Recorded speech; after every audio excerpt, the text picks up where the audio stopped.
Hey guys, I'm Dimension Jump and today I'll be reviewing Metaphor ReFantazio, which was released back on October of this year of 2024. Now, the main game, or the main plot of this game is that you are this traveler, wanderer guy, and it's up to you to break the curse of the in-universe's kingdom's prince from a curse that was being placed on him by this major general person who's like the main bad guy of the game, as well as in universe like this kind of like well respected kind of general. He's because like in the game he said that he's a bit controversial and a bit. There are some people that like him because of his tactics, and there are some other people that don't like him because of those tactics. I think it's in the game. Like I think one of the characters says, "Oh, there are people that don't like him, and there are people that do," and yeah, it's basically up to you to basically stop him and basically break the curse on the prince, who's basically the main character's friend, and yeah, and this all takes place in a fantasy-based world, and this is pretty much like Persona in a way, because this game Metaphor was made by the same people who made the Persona series, that being Atlus, and there are a lot of Persona elements to this, but it's done very, very differently because you can see the bones of some of the stuff, so like the combat, the interactions with some of the characters, the way that you might go around some of the areas, that sort of stuff. And I think this is done really well because it doesn't just do Persona stuff, because when it comes to like the main combat early on in the story, you do get to experience this sort of like awakening thing, but instead of getting a persona, it's basically this alternate form that your character as well as your party can turn into during a battle.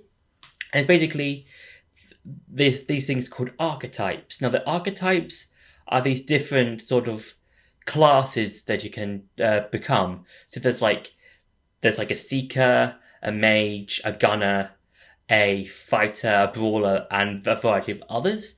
And each one is uniquely different when it comes to their designs and how they're used.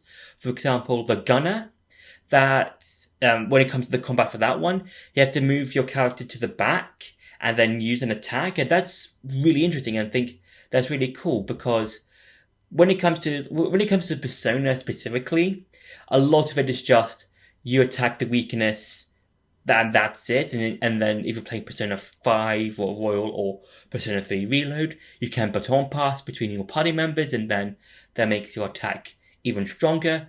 But with Metaphor, you can either keep your party in the front lines or in the back lines. Now, the front lines deal more damage, but you also get hit more, or there's more damage dealt to you by the enemy. But if you have your characters at the back lines, you won't deal as much damage, but the same is true for the enemies. Their attacks won't deal as much damage to you. And it's all about this game of chess. I think it's kind of like 4D chess. Like, okay, I want this character in the front lines, I want these other characters in the back lines, and then just try and alternate between them in terms of like who should be in the front lines, who should be in the back lines, who should be my healer, who should be my tank, that sort of thing. And you can change your character's archetypes. So one character might be a brawler when they awaken to that power, but then you might want them to change them to be a seeker or a magician or a mage or whatever. And that's really cool, and I think it's a really fun way of just mix and matching your entire party to beat different things, and not just the main character. Because I know I'm bringing this back to Persona a lot, but when it came to the Persona series, only the main character of each game could use a variety of personas, and the other party members could just use the one that they awoke to. So with Metaphor, it's a really cool way of just mix and matching your party. So like you might have an entire party of a wall, like a tank, or you might have one healer, one tank, one attacker, and that's really cool. So yeah, and now it's time for some gameplay. So when it comes to the gameplay, it's kind of different, in terms of how, well, it's similar but different. So, Persona. So for example, because I've got the gunner archetype for the main character, I can only use the gunner archetype if I'm in the back row. And also, like in Persona, different enemies have different weaknesses. Some of them are strong against other stuff, like physical, magical, that sort of thing. So it's good to think of how to do different use different abilities to try and like do different things to your enemies. And what's also different is the turns you can do. So if you look at the top of the screen, you can see that there's like these different crystal things, and they signify the amount of turns that you can do. So yeah, and also you can do synthesis attacks, and they consume the amount of turns you can do, and depending on which archetypes you have on your characters for a particular battle. So yeah, and you can skip turns, which does make the battles a lot easier. And just like in Persona, you can try and run away, but you can't a lot of the time. And this will result in the enemy doing an attack. So yeah, and you can use, apart from archetypes and your standard weapons, you can use items. So things like healing items, things that can cure you, things that can deal a lot of damage. So yeah. I'm also going to show you other stuff that you can do in the game. So when you're in the overworld like this, you can do stuff like heal. So auto heal, that's useful when you're running around. And also, if you press square, you can do like a ranged sort of attack, which does help with stunning enemies, which is very useful. And with like and that would work with stuns, which will make you if you do like it right, you get like stuff like hit and hit the weaknesses. You do get like extra turns, which I think is quite useful. And yeah, that's basically it. And also, because I didn't get hit, I get a thing called the Unscathed Triumph, which is basically just gives you bonus stuff, which kind of is similar to like the Ryuji ability you can get in the Social Link in Persona 5 and Royal, which is the one where you get like more experience and stuff like that. So the Unscathed Triumph is similar to that. And yeah. I am burned. And you can find throughout I fight for my own justice. the thing, which I will show you once the battle's over, that you can find different things.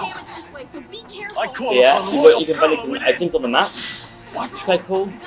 So yeah, so I think that's been it for the gameplay. Now I'm going to go back to the review. So when it comes to some parts of the story, with the main character, they will have a book on them, and you can see that in the first cutscene and throughout certain parts of the game.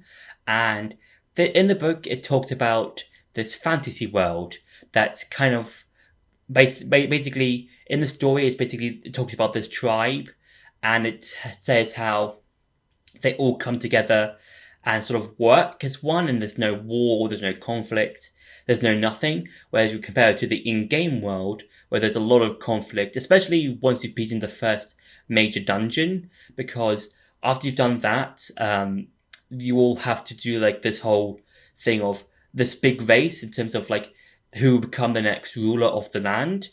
And when it comes to the fantasy, or the fantasy world in the book, it talks about how how everyone's equal, and you can kind of see this in the game where when they're not reading a book, you can see how some other races in the game are treated fairly and some others aren't. And what I like about this is that the book is kind of based on our world, and I think that's a cool thing of like taking the fantasy world and making it the real world, and making our world the fantasy world, because you don't really get to see that a whole lot when it comes to video games or TV shows or movies that have a fantasy element to it. Because a lot of fantasy media is just, oh, here's a world, here's all these fantasy cool creatures. So you've got dragons, you've got fairies, you've got a variety of other creatures that fills the world, and then that's kind of it. But with this game, with a book that has that talks about our world but makes it fantasy like, that's a kind of nice way of turning the whole fantasy head or the fantasy thing on its head, because that's something you don't really see often. And yeah, that's something quite interesting, and I think that's something so mind blowing and so fun to think about when it comes to that sort of thing. And yeah, that's really cool and fun.